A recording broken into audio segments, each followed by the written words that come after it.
Welcome to the second of 3 programs we're hosting this year in the Centennial Presidents Series, devoted to the inspirational work of Octavia E. Butler, whose literary papers we have the privilege of housing at the Huntington. I hope that some of you were here in January and are joining us again after our first event with singer-songwriter and the very exciting Toshi Reagan. And for our third and final program on Butler adaptation, scheduled for May 27th, please consult the back of your program, and you'll see what we'll be doing. But tonight, we turn from the musical and performing arts of our first program to visual art and storytelling. In the parable of the sower and the other works of the Earth Seeds series, Butler offers a vivid reimagining of the regional and national landscape, a vision of the future that now seems all too prescient, even as we hope it doesn't come to pass. Quote, "I wish you could have known the country when it was still salvageable," Bankole tells Lauren Olamina near the end of the novel. In their newly released graphic novel adaptation of Parable of the Sower, Damian, Duffy, and John Jennings have brought Butler's world intensely to life. If in the biblical parable of the sower soweth the word, this new graphic novel sows both word and image in very powerful ways. The graphic novel genre has been likened to, quote, comics on steroids, which seem to have near miraculous properties attracting reluctant readers and bookworms alike. I'm confident that most of us here are Octavia's bookworms, passionate about and inspired by her work. No reluctant readers here. In fact, it shouldn't surprise anybody in the audience that the Butler papers are the most frequently consulted collection in the Huntington's Library's reading room. So we're pleased tonight to welcome back members of the Butler family, Ernestine Walker Zadnick, Octavia's cousin, and her husband, John Zadnick. Thanks for being with us. Well, we have much more in store tonight, so without further ado, please help me welcome Carlin Nielsen, our curator of literary collections, who will be telling us more about the Octavia Butler collection with the help of a very special guest before introducing our featured presenters for the evening. Carlin.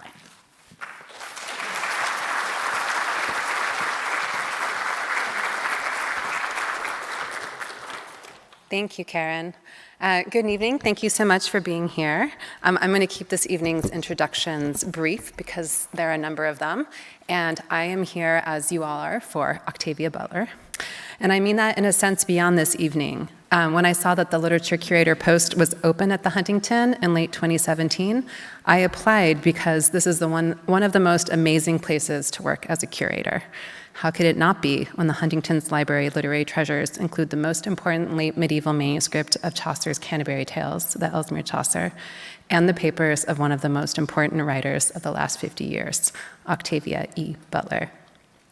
The Huntington is most well known for its historical collections, but that Butler's papers were here indicated that this was not a backwards-looking place, but rather a place committed to hard thinking about the contemporary, and with the contemporary toward the future. This year, we're celebrating the Huntington Centennial, and much of the commemoration has focused on the founder, Henry Huntington, who by the end of his life had assembled the most impressive library in the United States, a super collection that documented almost everything considered worth knowing and preserving at the time. Because of that origin, we have one of the most remarkable collections of English literature from the beginning to the 19th century anywhere in the world. But we didn't stop there.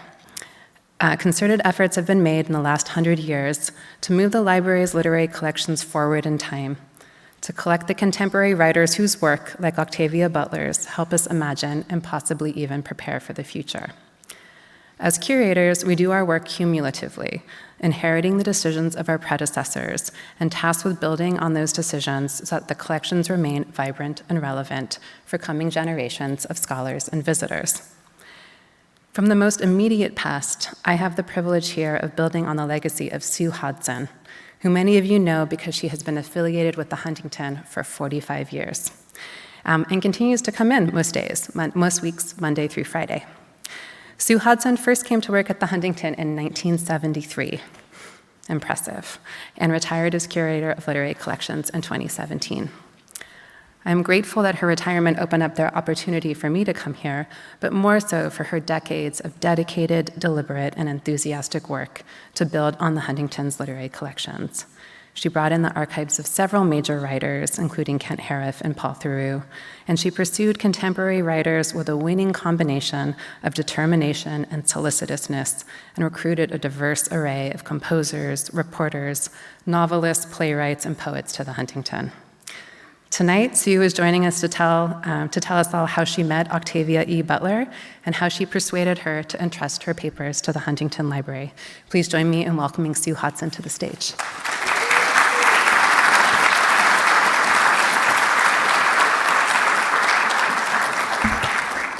Thank you very much, Carla. I have to mention first that I came to work when I was 2. Okay. In the early to mid-1990s, I attended a Saturday meeting of the Women's History Seminar, a group that met at the Huntington several times each year. One of the speakers was Octavia E. Butler, of whom I had not heard and whose writings I had not read yet, but I was intrigued. Her presentation, which blew me away, furthered that feeling of being intrigued, and I galloped to the front of the hall to bestow a business card upon her, saying that I would love to talk to her about her papers. It was rather unusual for me to pursue the papers of an author I had not yet read, and rather risky, I should add, but her superb remarks assured me that she was well worth our thinking about and approaching. Virginia Renner, who was then the head of the Reader Services Department in the Research Library and one of the conveners of the Women's Studies Seminar, joined with me to invite Octavia to come for a tour of the Research Library. Because Octavia didn't drive, I picked her up at her home in Altadena, and we toured the library stacks here and also the reading rooms. I mentioned again my interest in her papers, and sensing from her dignity and reserve that she would not wish for a full court press from me, I said that I would not make myself a constant presence to her, but that my interest would never go away. She didn't say much, but just absorbed everything I said. Fast forward several years, when Octavia was invited by Roy Ritchie, then the director of research, to present a public lecture for the Huntington. Aware of my interest in Octavia's papers, I had long since been reading her works, Roy engaged me to be her driver, and I happily picked her up at her hotel. So you can see it really does take a village. By this time, Octavia had moved to Seattle after receiving the MacArthur Award.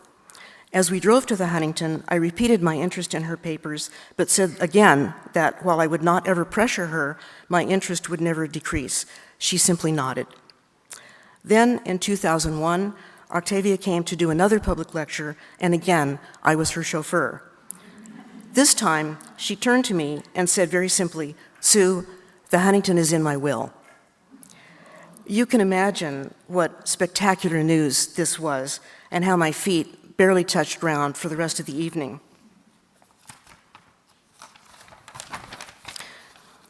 I knew that I would never see Octavia's papers because it would be a long time before any bequest would be accomplished, but I felt great fulfillment in knowing that my successors and future researchers would have the joy of working with the archive. However, in a few short years, by February 2006, the unthinkable happened when Octavia suddenly and unexpectedly passed away, far too young and far too soon for all of us.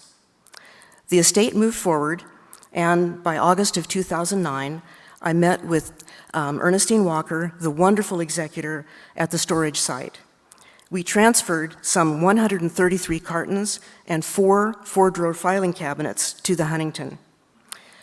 Natalie Russell, the assistant curator of literary manuscripts, processed and cataloged the papers, and the two of us had fascinating discussions about the material and how best to approach the arrangement and description. We loved wrestling with the challenges, of which there were many. The collection was opened for research in 2013, and within just 4 years, it became the most frequently used literary archive in the library, supplanting Jack London's papers, which had held that lofty post for several decades. Additional Butler materials have arrived. Publications on Butler are appearing regularly, and a scholarly symposium has been held here. And of course, we expect much more, like the President's wonderful programming for this year. The Butler papers stand high among the most significant collections in the library, and they will richly support research in perpetuity. Thank you.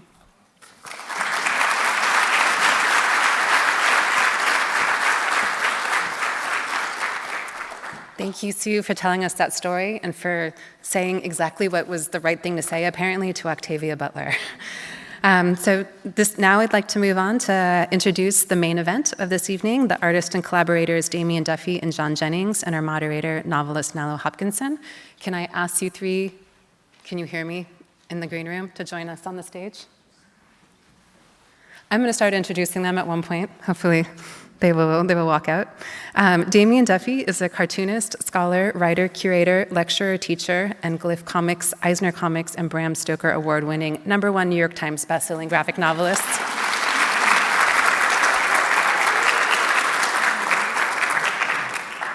He holds a Master's of Science and a PhD in Library and Information Science from the University of Illinois at Urbana-Champaign, where he is on faculty, teaching courses on computers and culture, social media, and global change. John Jennings is a professor of media and cultural studies at the University of California at Riverside.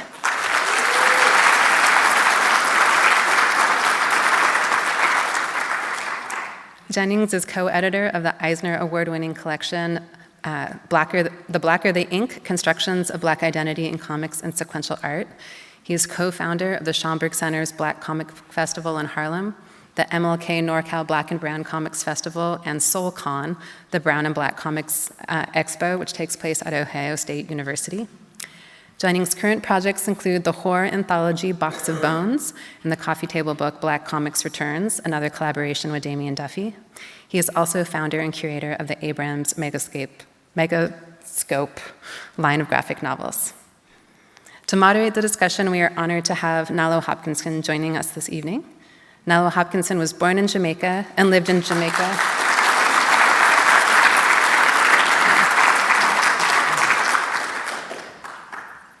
Nalo Hopkinson was born in Jamaica and lived in Jamaica, Guyana, Canada, and Trinidad before moving to Southern California in 2011, I think you said. No, sorry. Yeah. She is a professor of creative writing and a member of Faculty Research Cluster in Science Fiction at the University of California, Riverside. She has published 6 novels and numerous short stories. Her first novel, Brown Girl in the Ring, won the Warner Aspect First Novel Contest and was widely promoted by Butler. She has also received the Campbell and Locus Awards, the World Fantasy Award, and the Sunburst Award for Canadian Literature of the Fantastic. She is the author of The House of Whispers, a new graphic novel in Neil Gaiman's Sandman universe. She is currently completing Blackheart Man, an alternate historical fantasy of the Caribbean. In 2018, EagleCon gave her the Octavia E. Butler Memorial Award in recognition of impactful contributions to the worlds of science fiction, fantasy, and speculative fiction. Let's give a warm welcome to all three.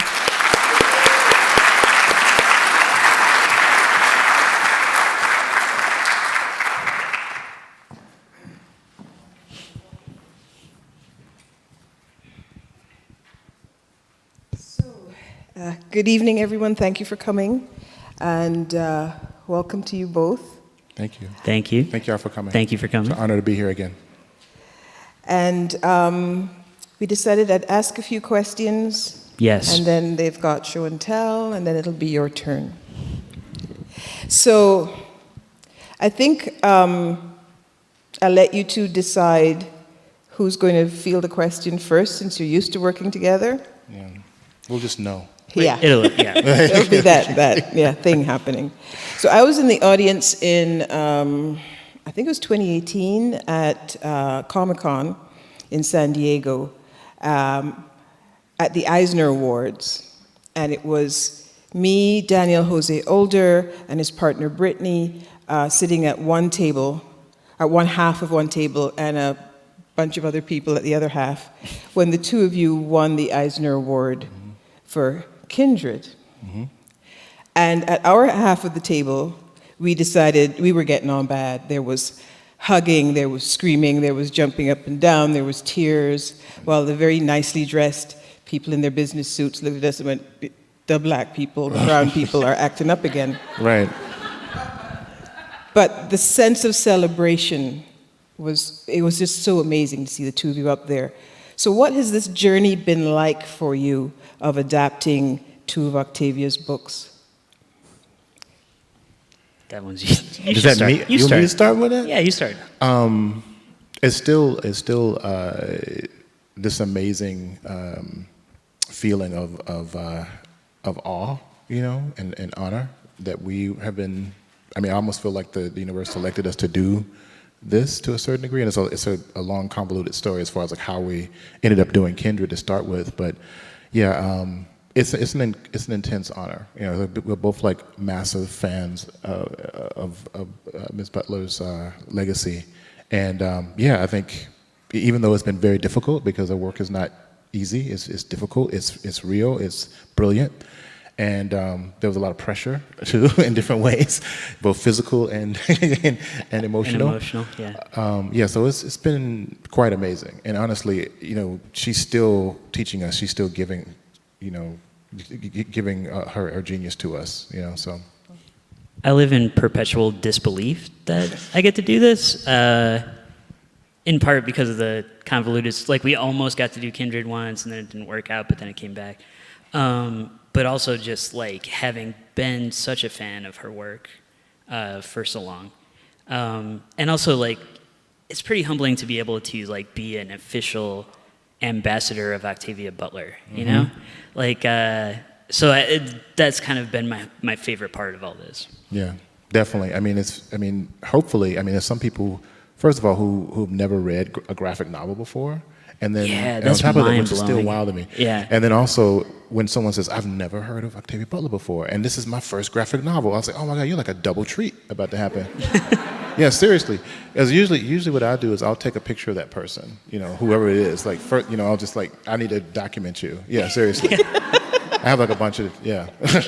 You're about to be changed. See what I did? That was clever, yeah.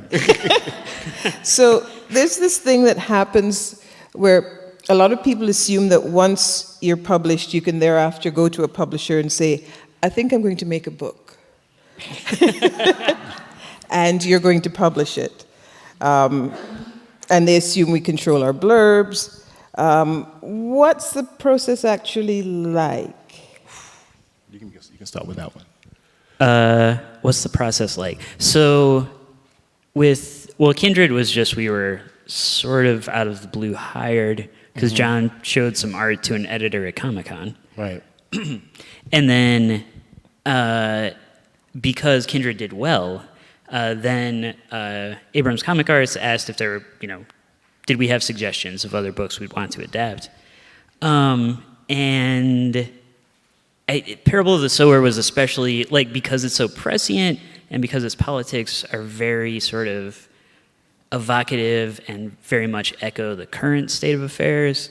And this was 2017 when we were saying it right after the presidential election. Right. So it was like, that one seems like it needs to be done right now. Right. Even though they were they're painful books. They're hard, you know, it's, since when we were creating the adaptation for Parable of the Sower, my wife was pregnant with our first child. So, you know, so I'm looking at what's going on in the space, and I'm also thinking about the future that my son might have, you know.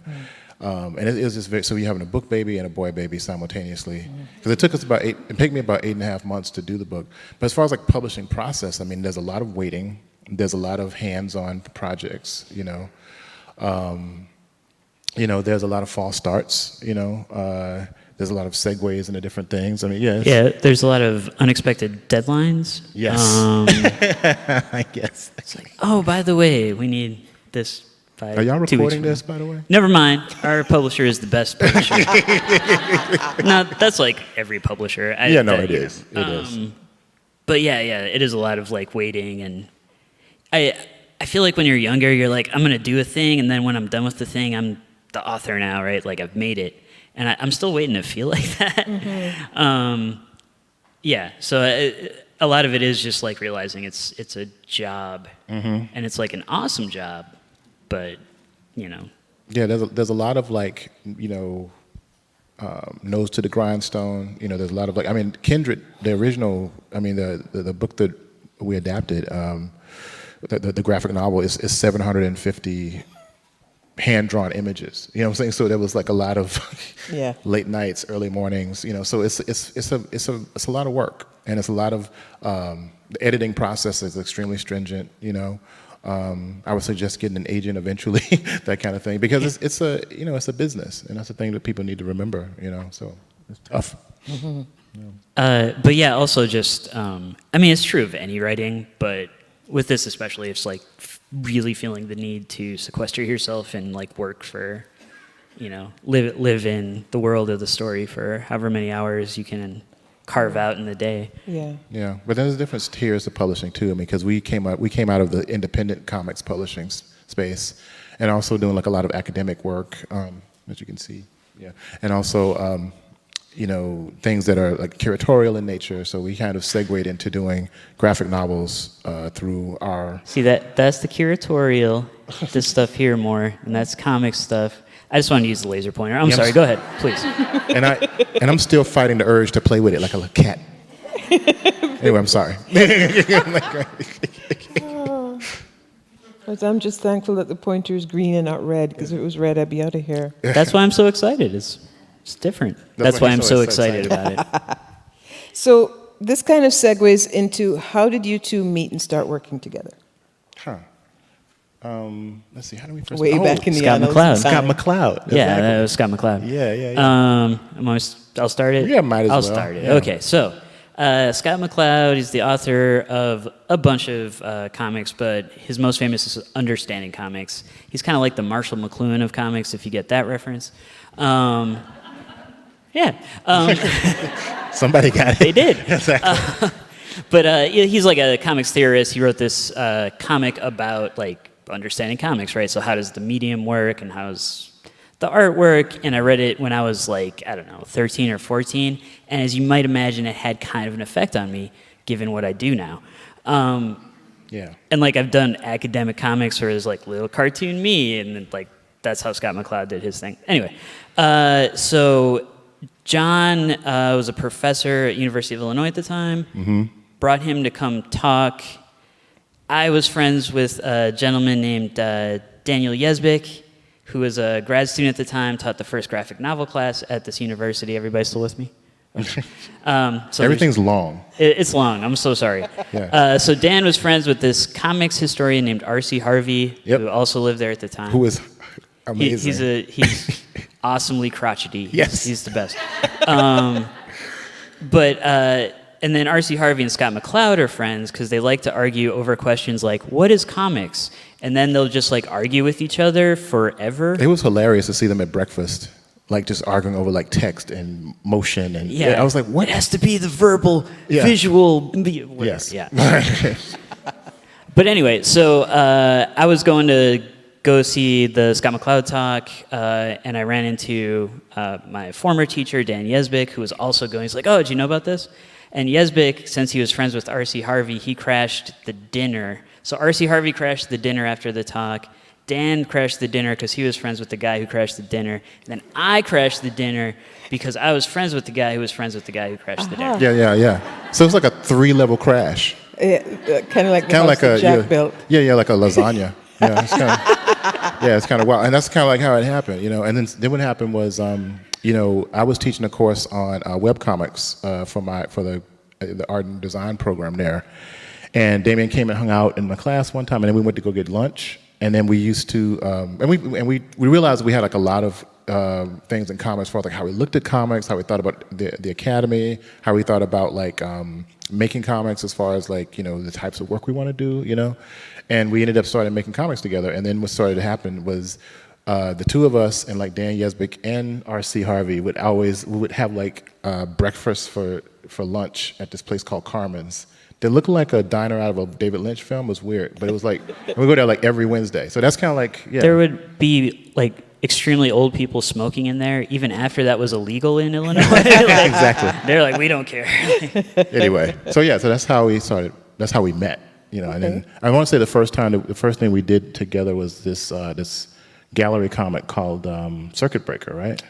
Yeah, well, No, I think American Thing. American Thing. Maybe. But we started making these like really wild, very heavily political, strange comics, and get them into like art shows and then self-publishing and that kind of thing. And so we were coming at it from a different angle, because we figured like the stuff that we were doing was so like, I don't know, we just we weren't really caring about getting it published, so not that much. I think we were like, well, I'll publish it myself, and then Right. I'll put it up, in a gallery somewhere, and that'll show you world. I don't know. But then what happens is we meet a publisher named Doug Fogelson who's like crazy enough to publish our first book, The Whole Consumer Culture. Is that up there? Yeah, well, that's. Oh yeah, it's right there. Anyway, and so that was the first book that we one, did guys? together. And we were like, you want to publish this? Yeah, we had 11 pages. Never say that. Just say yes, thank you. No, we I did. know. Okay, well, But like we had 11 pages, and it's a horror comic, and they were like, it was horror. Like it was a horror pages. comic about about racism and about like the demonization of like African diasporic religions, and it was like highly. It was. You read it? Yeah. No, I'm just kidding. No, seriously, that's what it was about. But yeah, it's, Yeah. And he wanted to publish it. So yeah. So anyway. And he had to get a different printer because originally they were going to print it in Texas. You remember that? Oh, that's right. And somebody saw some of the content, and they were like, not going to print it anymore in Texas. Oh, wow. Yeah. Well, there's naughty bits, but It's about gender, so. anyway. Okay, sorry. it's a whole thing. You Sorry, asked anyway. us. I did. I didn't was know curious, and now what I need was a flow happening. chart. No, it's everything about how we've been. Anyway. It's 15 years of like collaboration. Yeah, So. because you're at the point where you're finishing each other's sentences. No, we don't. We're doing it, dude. What? What? You finished it. No, we're like old. We've been called an old married couple by my wife, so. Yeah, But we've also been called the four-handed creator by people. So, All right. So Tell this us about idea that. of, coming from a single thought about like what the project needs to be, and then, having the skill set to create an entire comic enterprise together. Like Damian and I, as a publishing entity, can start with one particular idea and take it all the way to publication because of the skill set that we have. Yeah, because the last talk I was at that you were talking about this, you said that you do the inks and colors, Damian does text and lettering, and between you everything else. I Yeah. work when I'm writing the comic for DC. There's like a team of people. I make some words happen, and they do that stuff. Yeah. But you guys are doing the whole thing. That's why we call ourselves J2D2. Yes, four-handed. Yeah. It's up there, too. It's up there. Wait, let me show you guys. Yeah. Okay. Did it move? What? Did it move? Oh, no, I was just Oh, okay, shining the light. Oh, okay. Sorry. I went to the light joke too many times. I'm going to It's okay. stop now. I apologize. So, have you done the sort of the standard way the big two do it, where you produce either one or the other and somebody else does the rest? Can you compare them, is what I'm saying? I mean, Kindred had to be done like that because Yeah, so like for the adaptations, it's like very much I write a script, get sent to an editor, work with the editor on the script, and then the script goes to John. Although like thematic stuff or like general like color ideas or what else, like visual motifs, we'll talk about that beforehand. right, they kind of like the visual cohesiveness. Like for instance, in Parable of the Sower, there's this map motif that we use. In Kindred, we had these kind of wide shots of like a single space, monochromatic, for the chapter break. So, each book that we're thinking about, well, how do we want to like, what's the lens through which we're seeing this, and how does it relate to the character, because what's really cool about graphic novels, comics medium, is like every aspect of a comic can be a storytelling kind of apparatus, even like the borders. For instance, in Kindred, when Dana would like time travel, Damian had this really great idea where he would just break the barrier just a little bit, so it was like really subtle. Some people thought it was a misprint, but it's actually everything in that book is. It was on purpose. It was on purpose. Yeah, exactly. Yeah. So, yeah. So, got two dudes. One's at least black. Y'all know I love you both, right? One's white. Wait, You're working on. You're what? I mean, I'm assuming. That never gets old. It's true, I've never actually asked either of you. Anyway, so you're working on classics by Octavia Butler, beloved by black women. I mean, I had a student in one of my classes, when I told her about Kindred, she was like, wait up. What? Where do these two get off working on this book? Like, why isn't it somebody else? And luckily I could say, well, he works next door, why don't I bring him in next week? But tell us about that. Oh man, just the idea of the weight. Well, first of all, you know, as you know, probably most of you are Octavia Butler fans. I mean, that's, you know, right? Okay, so Beyonce's Beehive has nothing on Octavia E. Butler fans, right? Right? You know what I'm saying? It's intense. I was just saying that when I was in St. Louis. I said that exact same thing. That's because we are one person. That is, Weren't you makes paying sense. attention? No, but so Anyway. my thing is, it's like the Bayhive, but like with everyone has PhDs. Yes, exactly. That's exactly right. Whereas only Everybody's about got PhDs. 2/3 of the Bay have done. Yeah. So I mean, so like I said, so Damian was saying earlier, we almost had a chance where we were almost able to do the book before, and we didn't. You know, we won't go through that story because that's longer than how we met. But you know, we didn't get a chance to do it. A black woman was supposed to do that book at first, you know, and you know, we were just thinking that we would be able to see it later. We were like, okay, we didn't get it, but at least her work will be in visual form. It'll be in the world, and then it kind of circles back to us like 3 years later. Like unexpectedly. Yes. Just like out of nowhere. Yeah, because we were trying to get other things published, and we were always working on something. We have like a backlog of stories we want to get told, but you know, when it was almost like the book itself chose us, you know, and I think that made it okay. But it was, I mean, to a certain degree, but it's a lot. I mean, Yeah, no, it definitely felt like that for us. But I Right. mean, also in answer to the question of like being men and one of them white, working Octavia Butler's book, I feel like it's a natural progression of the work John and I had been doing in comics prior to it, and it seemed of a piece of the our interests in you know, like identity, like racial identity, gendered identity, and our interest in like the sort of politics of representation, like that's a thing that's like in all this stuff that's up there. And we were both just huge Butler fans, so it was hard to be like no. And it's a good job. I mean, it was hard, but yeah, it's arduous. but I mean, no, yeah. but but my point is like it didn't feel like we were, you know, faking our way in or something. Right.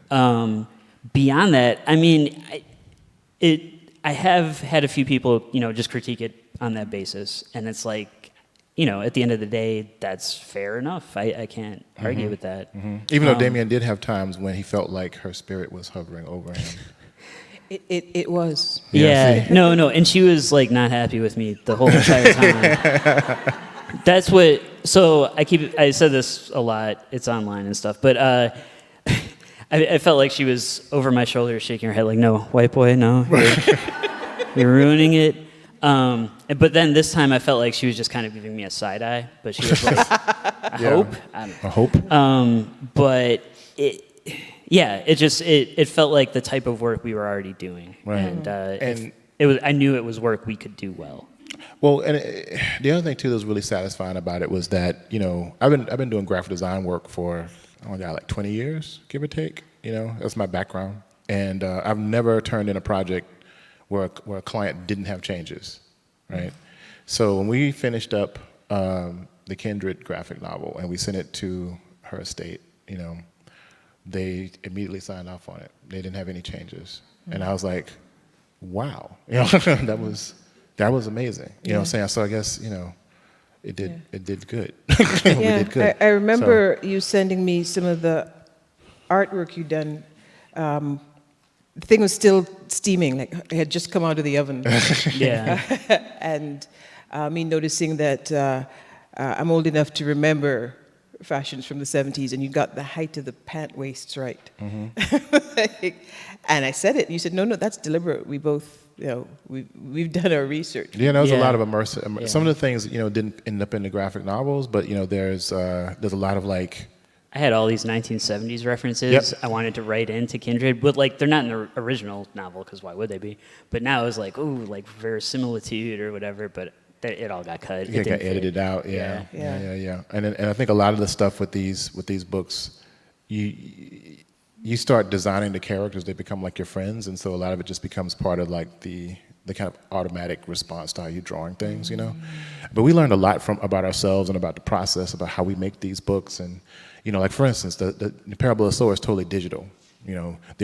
Kindred is like I said, it's drawn in Sharpie because I wanted to use something that was really brutal and hard to use, and try to like create the affect of what Dana was going through with the medium itself, and with this book, it just felt that using the digital medium, it fit the time. It fit like have a lot more control over it, that kind of thing, and also so when I lose control, it makes more sense too. So you can kind of go back and forth. Yeah. So.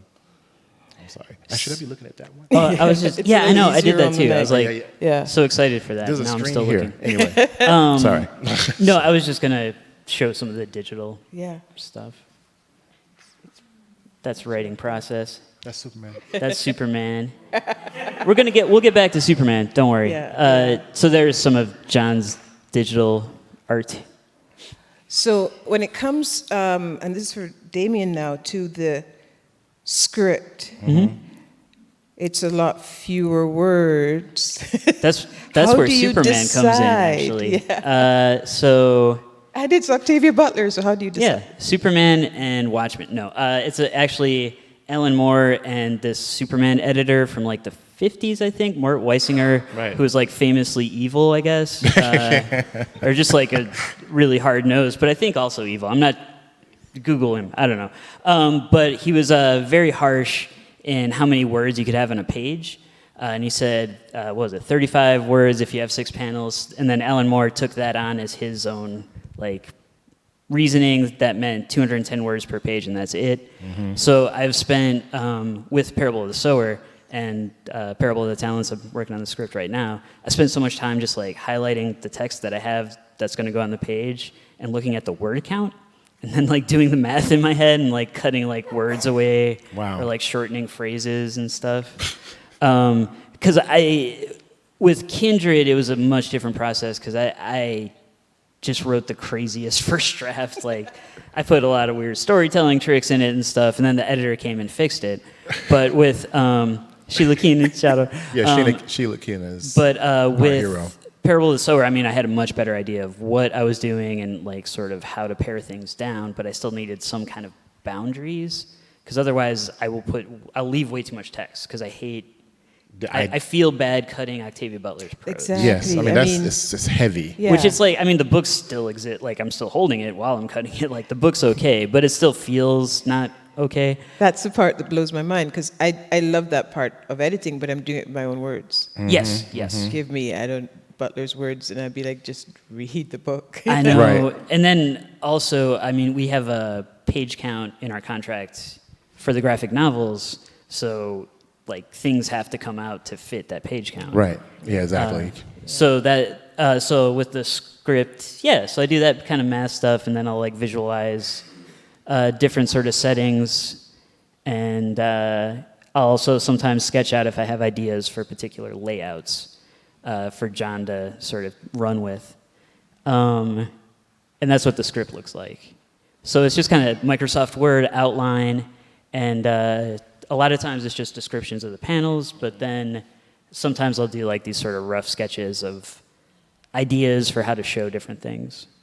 And this one was important to me because it's when we first sort of show Lauren Olamina's hyperempathy syndrome. Right. So that's how we ended up showing it, where she sees the pain and injuries of the people she's riding past on the left, and then on the right she like looks like she has them. Mm-hmm. I love that you call that a rough sketch. Just saying. So what's next for you both, together, separately? Well, Parable of Talents is, well, I guess it might not be next, but we're working on it. Currently, the plan is Parable of the Talents will be the next adaptation. I'm almost done with the script, and I'm glad because it's. I will be honest. When I pitched the two books, I had not read Talents yet, but I thought surely it can't get darker than Parable of the Sower. Oh boy. She showed you. Incidentally, if anyone ever sends me a message on social media and I'm not getting back, I've had to try really hard to stay off social media because writing these, it's felt like I was writing reality in parts. There's child separation and concentration camps in the Parable of the Talents. Spoilers, not really spoilers. So that's been hard. That's one of the next things, and then, Damian's doing the lettering on an adaptation of one of Nnedi Okorafor's short stories that I'm working on right now for my new line of books called Megascope. It's called After the Rain, and it's an adaptation of this short story called On the Road. And the first two books are due out in fall, so this weekend I'm starting to color, those pages. David Brame is the artist, but I'm the colorist still. So now we're gearing up to start working on that. Yeah. But I've been overseeing the production of a line of books that are going to be coming out over the next few years. So we just announced our first slate, and then Damian and I and other collaborators are working on projects that we're getting ready to pitch or what have you. And we're both fathers and academics as well too. So there's that stuff. Oh yeah, I do have I have a kids. comics essay coming out in Oxford Guide to Comic Studies. Oh, nice. Okay. At some point that I'll look for Frederick Luis Aldama edited. He edits every book that comes out. He has 50,000 books. Yeah. Just 5 of him. So that, I think, leads into this slideshow you brought. So this is really just a lot of production work. I don't know if there's much. Yeah, once you've seen that. Okay.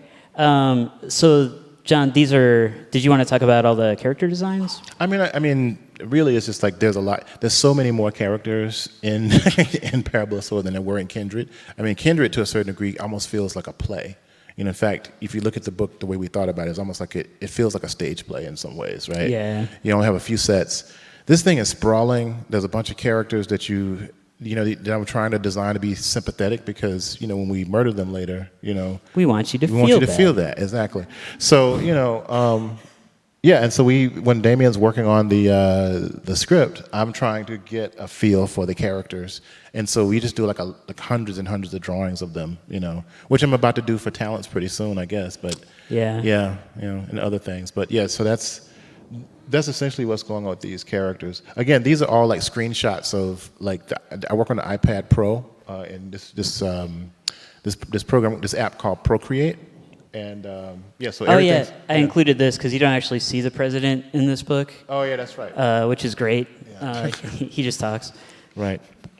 But there he is. That's what he looks like. So that's basically it. I mean, so you try to get as close to what the descriptions of the characters are as possible, and you just draw them over and over and over again.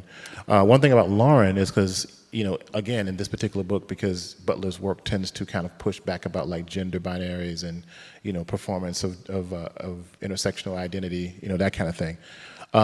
So Lauren cuts her hair.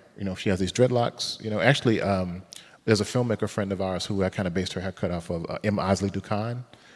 She's a documentarian.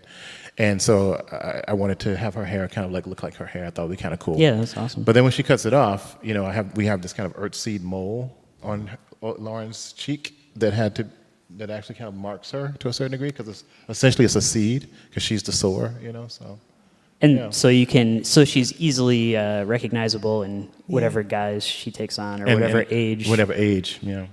There's one particular point when we're going through edits that Damian had to go through and put all the moles on because I had forgotten some places. Some moles. Because our editor was a stickler about the moles. Yes. It's well, once you start it, you understand it's her. It was kind of, but she was like mole, right? Yeah, so, I had a PDF and it was just going through it. It was like mole.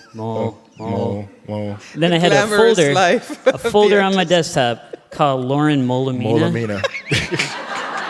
Thank you. I know. Thank you, guys. I know. Right? My kids just groan and throw things I at thought me. it was awesome. Anyway. This is a page sort of from the start to finish. Yes. So I letter the art kind of 2 or 3 times. Once for the advanced reader's copy, which is like this rough kind of sketchy art, all digital.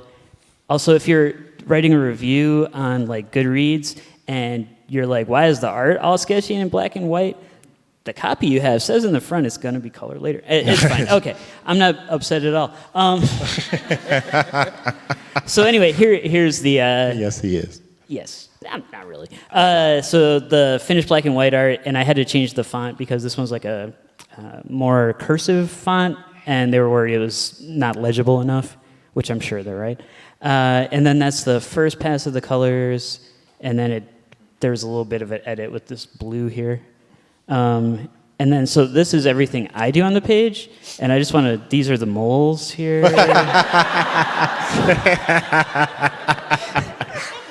That is awesome.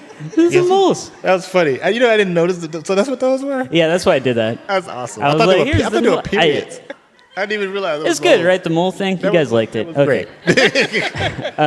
And then these are some of John's cover designs.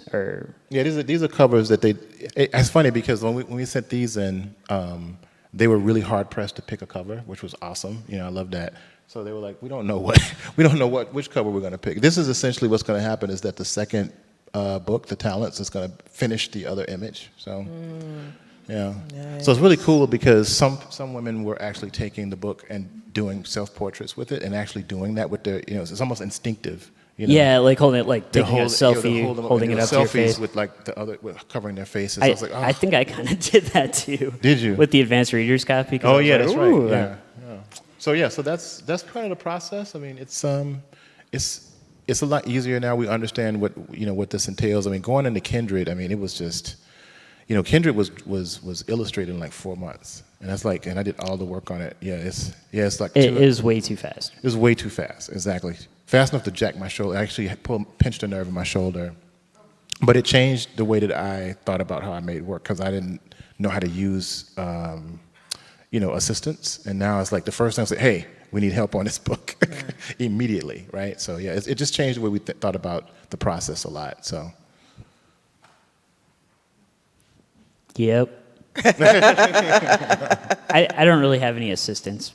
I just write it all. Yeah, I'm sorry. No, it's fine. I wouldn't even know how to use assistants. I'd be like, get me coffee. I tell you what, I don't know. if you hurt your shoulder, yeah, that'd be nice. there you go, Yeah. and then figure it out.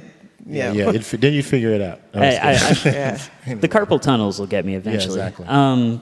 But yeah, no, it has changed a lot. Also, just how we think about time, I think, like how much we have left and how long these books take. Mm-hmm. Because once you're talking with a publisher about, okay, 2 years out, you're going to do this, and then 4 years out, you're going to do that. Yeah. And it's like, wow, that's like a large chunk of my life. I already know what I'm editing up until like 2023.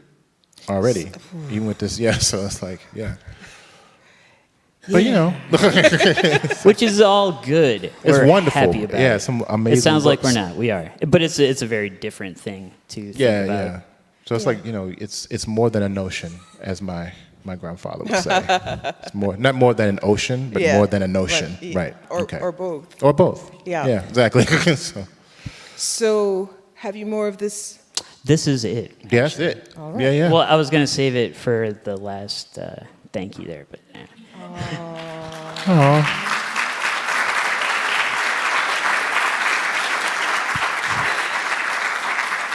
So what I'm going to do now, it's now your turn to ask questions of these lovely gentlemen. Please do try to think in terms of a question. You'll get a chance to talk with them afterwards at the signing. I'm going to come down a little bit closer to the edge so I can see you. Sing out your question, and then I'm going to repeat it so that everybody else can hear it. My own hearing isn't always the best. I have tinnitus. I always have ringing in my ears. So if I haven't heard you, then it'll be like a game of telephone. It'll be hilarious. So who's got a question. In the room. Oh. Oh, is that JJ? Oh, man. Hey. Everybody By the way. heard that? What's your best fantasy about a project to do together that you haven't already done? There's so many. Oh, my God. Night Boy. Yeah, Nightboy would be. You should have heard them in the green room. Our Negro Crisis. Oh yeah, All Negro Crisis. Yeah. It's a reference to All Negro Comics #1, but we'll talk later if anyone wants to. Okay, what else? There's many others. The Hole we need to get back to. Yeah, we need to get back to the whole. Graffiti Monster Killer. Yep. This is not answering any questions. These are just words we're saying. But But now I want to see But all there's of so those, many- like all of them.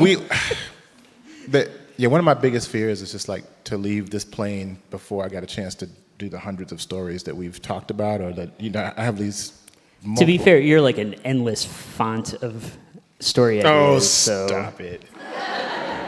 Okay, you're right. Yeah, seriously. Yeah, there's a lot of stories like jangling around in my head at any given second. So yeah, but I think honestly, like some of the things we want to get off the ground are probably I think Night Boy would be a great one. But also, there's a story that Damian wants to do called Haunted Teas. Also, I like that story. I don't know what the story is, but it's a story about haunted T-shirts, like a T-shirt shop, and each T-shirt's like a horror story or something.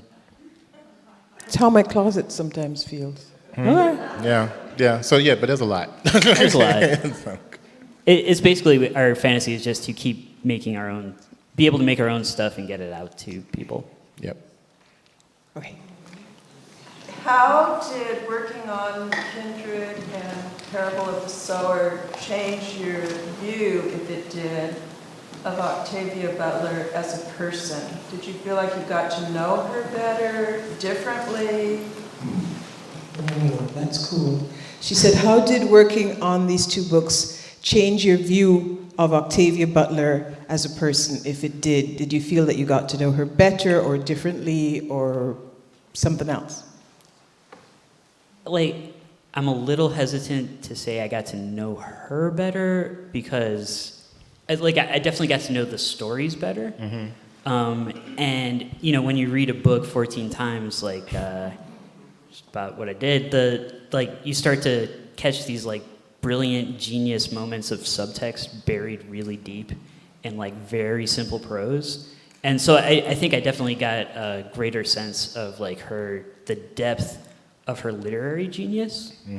But as a person, it's not like I actually met her, so I'm hesitant to make that leap to Yeah, I would have to echo that, just process-wise. Her process as a writer and the way that she used words as far as just the precision and the way that she deployed stories as kind of like empathy machines to connect people.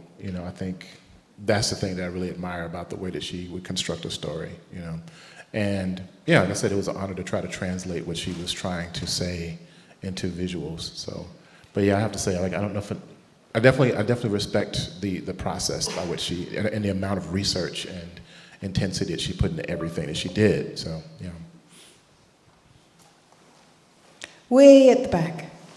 So we know that's been a challenge of creating adapting to the theater release of her release. So I was just thinking, with your comic books, do you think that it will help segue into film?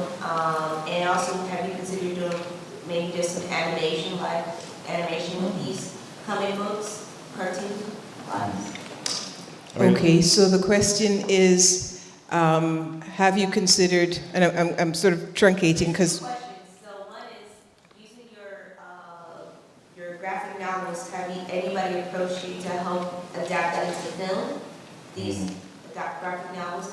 And the second one, have you considered turning them into animation, cartoons? Everybody hear those? Yeah. Okay. Well, so as far as people approaching us about it, I mean, the stories belong to the estate, so what would happen was that they would approach the estate about those particular stories. We're at the end of the day, we are work for hire to do this particular job. If we don't own the stories, and that would be a legal matter to take up with the estate.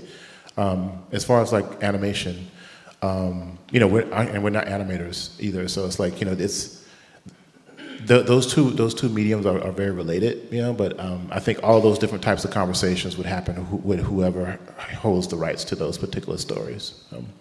But I will say, John's work has been animated in David Banner. Oh yeah, thing, right? yeah. What's it called? Walking with Gods. There you go. Yeah. The rapper David Banner. He had John do some art that they animated. Right. So if you want to see his art move, there's that. That is true. Well, also too, there's another book we did called I Am Alfonso Jones. That's kind of like a Black Lives Matter like ghost story to a certain degree. It's it was something we did with Lee and Low Books that they did an animated trailer for. So, you know, I love animation, but I'm so geeky. I love to make up the movement in the comics. You know, we're just more purists, I guess to a certain degree. I had my back to him, so I'm not sure. So first, yes. I have no idea what that's hey! Of course I do. So did you have any limitations of the medium in adapting these two graphic novels? Any limitations in how to adapt certain things to comics? Anything that like challenges in this particular medium of translating from novel to graphic sequential art? Yes. Like dialogue is rough because people have like long conversations that go on for pages. But in comics, dialogue has to be like pretty sparse, Yeah. so there's room for pictures, but also because unless people are doing something while they're talking, it ends up being a lot of just sort of talking heads. Not the band, but literally Sorry. talking. Be here all week. No. All right. So that's difficult, and also sort of finding ways to visualize not just the events, but also sort of visual strategies to like take metaphors maybe you can't fit in like with text, or like kind of subtext or connections you can't necessarily fit in with text, but figuring out ways to use the pictures to do something in the same vein, like clearly not the same way, but with like a similar message behind it. Yeah, no, I agree with that. I mean, something that Damian and I always try to do is focus on the affordances of comics as a medium. You know, what is it about comics that function differently than other storytelling methods? You know, and how do you deploy those to kind of like support the adaptations? You know, in the best way, formally and metaphorically as possible. So. Hey, so the person in the black and white? That's me. That's you. So I'm seeing a bit of a theme when it comes to the things that y'all were creating before, and the length of Octavia's books that I've read myself, as well as Ta-Nehisi Coates and Kay Jemison. And there's always a line of not just social activism and gender play and all of these different things, but there's also this allyship that comes along when you're speaking about not just Black folks, but the people that surround them. So how did that play out? Because we have a dynamic duo up front that kind of mirrors a lot of the protagonists that we've seen in the book. That's a really good point.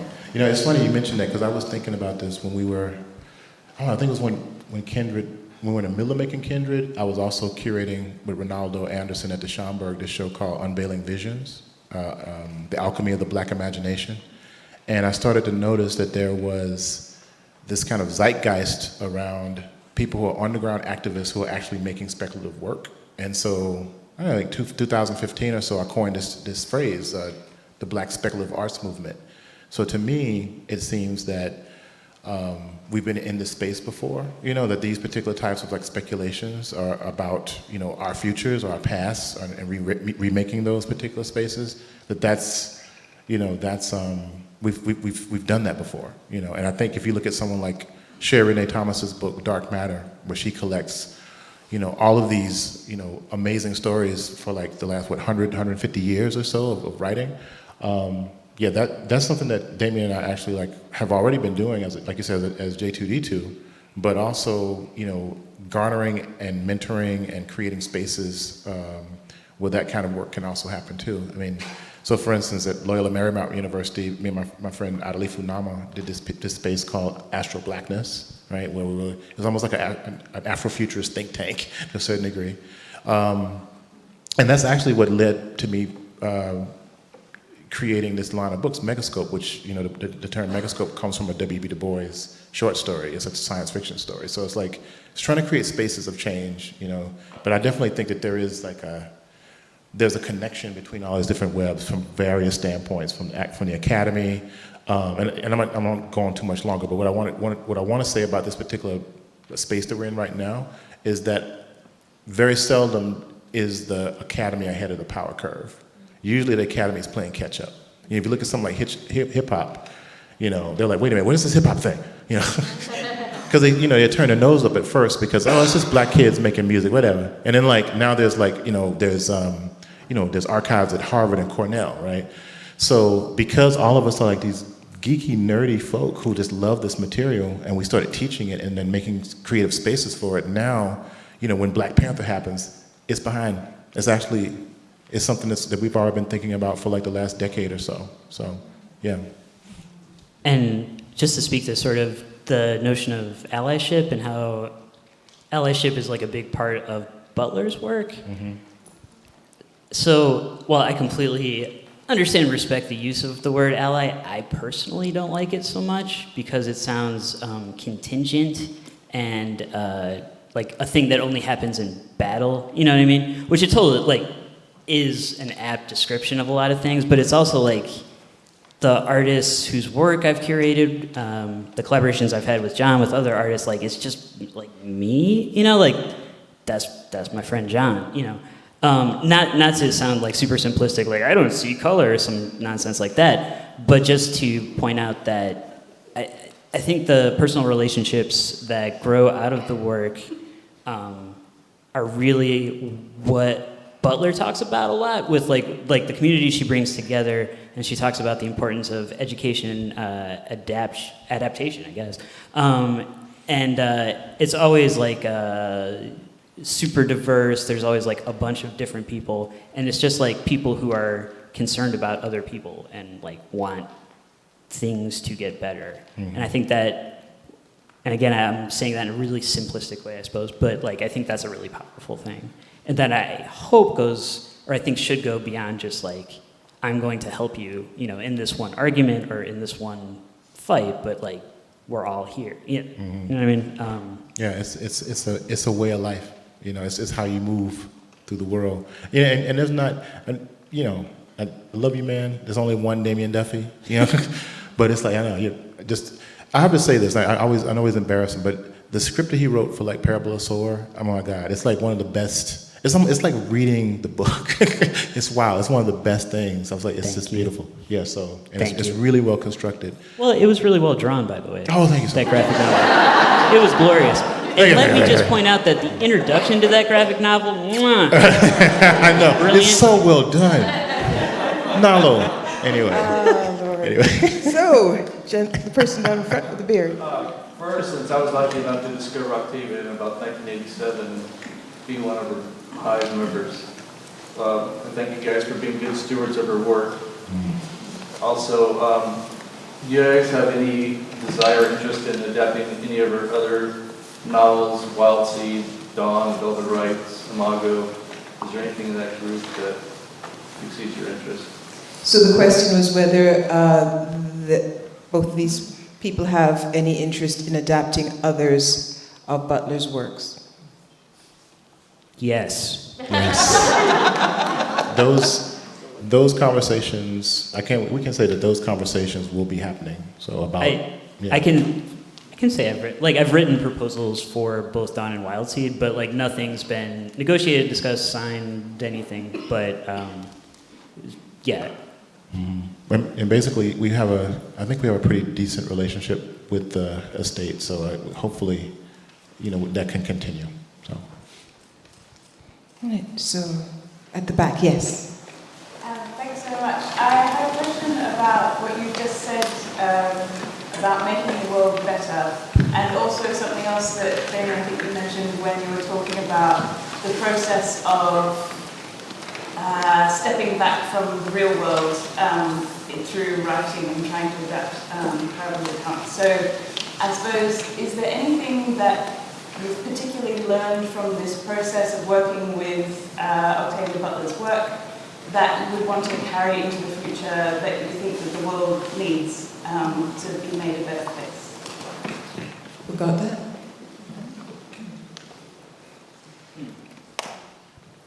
You can go. That's a difficult question. That's yeah. Thank you for that. Thank you. Is there anything? I mean, yes, I'm sure. I don't know if I can articulate it right this second. It's so the other reason. This will get to an answer, I promise. The other reason I really personally wanted to do Parable of the Sower is because, so Kindred, when I first read Kindred, it was one of the first books I read in a single sitting. Parable of the Sower, I got like 3 chapters in and I had to put it down. Like, I was afraid. My son was born by that point. I don't think my daughter was, but I think like having kids was part of it too. Like, oh God, the future. Yes, it changes. Yeah, so it's really easy to read these books and turn into like a doomsday prepper, which I haven't, but maybe I should. No, I don't think you should. But I think like the point of them, or one of the many points of them, the thing I would want to sort of carry forward is that as bad as things get, there are also, moments of hope. There are also, the pendulum kind of can swing the other way.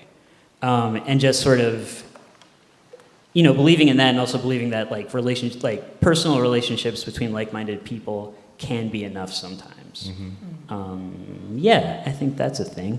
Yeah, I would say that again, I'm really into this notion of like stories as problem-solving mechanisms. Like I said, empathy machines. Stories connect people. And I think, look at this room. Look at how many people. She's connected, right? Everybody's here because we love the stories, but also the warnings and the portents. She had this. I don't know if she actually had like a crystal ball or some other type of scrying method that she would use to see the future with, but Yeah. I recall, I think. Yeah. Yeah, she specifically was like, it's not a prophecy, it's a warning. It's a warning, exactly. Yeah, Something along the lines of if yes. stuff that's happening in my books comes to pass, you haven't been listening. So I don't know. So I think like the work that I've been trying to make echoes that, as far as like visually. I try to I make a lot of scary images on purpose too, because I'm trying to, through catharsis, deal with my own issues that I have with society, but also, I think a lot of people have the same issues, what I'm saying? And so I think we connect through those issues and we try to figure out ways to unpack them and move forward, because at the end of the day, I think that once you've gotten rid of those heavier elements, so to speak, it's easier to go into that space, and honestly, both of us are academics, both of us are parents, so it's difficult not to be hopeful. Sometimes it feels foolhardy, but when I look at my son, I'm like, you know what? I gotta make it better. There's got to be something better, right? Because here you are, right? So. Person near the middle of the room? Yes. So I have another question about moving from the novel medium to the comics medium. So trying to get my words first. Is there anything, like any stylistic choices that either of you made that either you discovered while adapting Kindred and that you brought over to this work, or that you had a moment of like a aha moment, this is how I represent her voice? So I guess like in representing her voice as an author, or things that are similar, even though they're completely different works, is there anything that you kept from the first work and brought over to this one, or that you discovered newly and implemented? I'm going to hope that most of you heard that, because it's a beautiful and long and involved question. Yeah, but it was basically adapting. Like, how do you adapt Butler's voice visually and in comics, and lessons learned between the two adaptations. One thing I definitely only started to figure out with Kindred, and I think finally sort of understood better with Parable, is that you really do have to like disentangle a lot of her prose before putting it back in a comics form, because it's not straight linear temporal. It'll be like a thing happens, and that reminded me of a thing back here. And so it really does require you to get a deep knowledge of the text before you can start picking it apart. Yeah. I mean, Sorry, go ahead, John. Oh, no, I was going to say that, yeah, she definitely writes about, very real, sometimes very dark subjects, as far as like just the human animal, so to speak. Her two fears, like mankind creates hierarchies, and then mankind wants to be at the top of that hierarchy. So a lot of the work is about, displays of power, or the struggles between, different, methods of acquiring that power, keeping that power. It's all about power struggle and structure. So, the Kindred to me was just I'm still more terrified by it. I think what it is.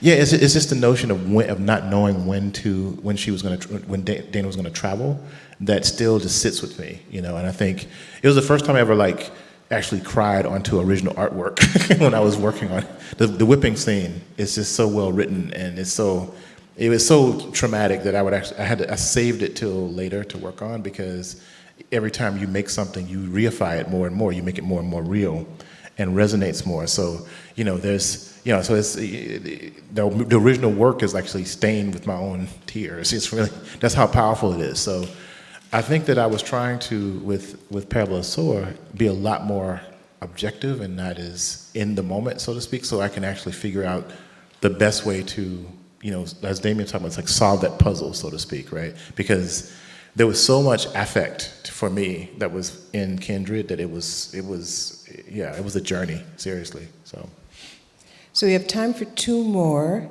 The person in the scarf and the person at the edge there. The person in the scarf. Thank you. It's really fascinating.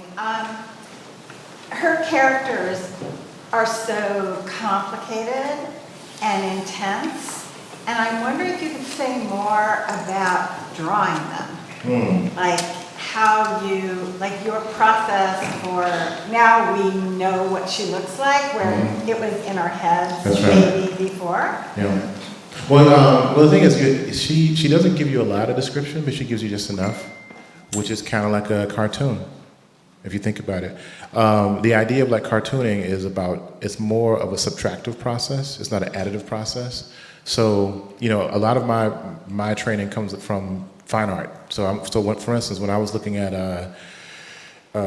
how I was thinking about Kindred, I was thinking about the method as far as how do I show a particular type of affect in the mark making itself. Like I said before, with comics, every aspect of a comic book, from the lettering to the spacing between the panels, everything is a method of telling a story, right? So a lot of my hand comes from caricature work. So I'm thinking about, well, how do I take this kind of subtractive description and then turn it into, and kind of reify it, right?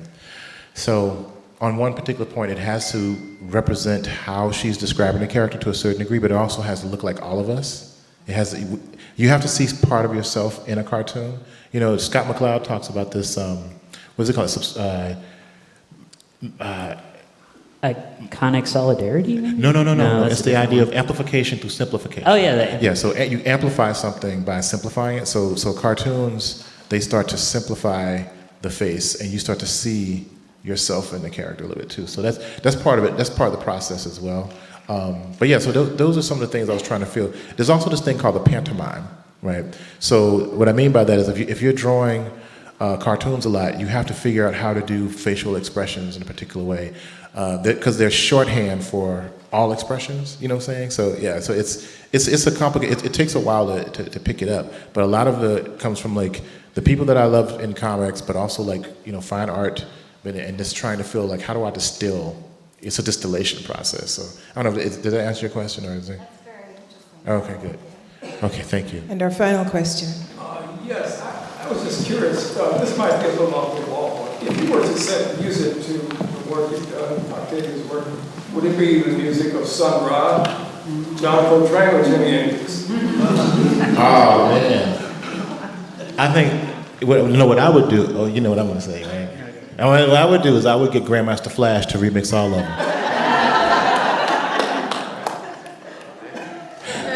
Yes. because I'm a massive hip hop head, so like I love all of that. I don't have to pick one. That's what I like about like comics, because there's such a crossroads of different types of storytelling. I mean, if I had to liken comics to anything, it'd be more like hip hop. You know, it's an intersection between these different ideas. So. Yep, I'm with him. No, seriously though, all this is wonderful. I was like, oh man. But yeah, hip hop definitely. I mean, I've actually created stories to blues. I'm from Mississippi originally, so I'll think about the blues a lot as far as like cadences and things of that nature. But yeah, hip hop and remixing all of that. Yep. I was also listening to, there's a playlist on Spotify. It was Janelle Monáe and Yatasha Womack put together. Yeah, when was like Black to the Future or something? Yeah, I think it was something like that. When she actually flew to Paris and like interviewed her in London. So Janelle Monáe and Yatasha Womack, they worked together and they made a playlist of like Afrofuturism music. And I'm pretty sure it's just always on Spotify, right? Yeah. So I listened to that a lot while writing the script. There you go. Oh, I'm good. Okay, I'm good. Yeah, I didn't think this through, but I think I thought your knee looked like it was kind of. Yes. Jim Bunny at 59 years old. Finally figured out how to stand up. Okay. Great. Shall we wrap it up by thanking John Jennings, Damian, Duffy, and Nalo Hopkinson? Thank you.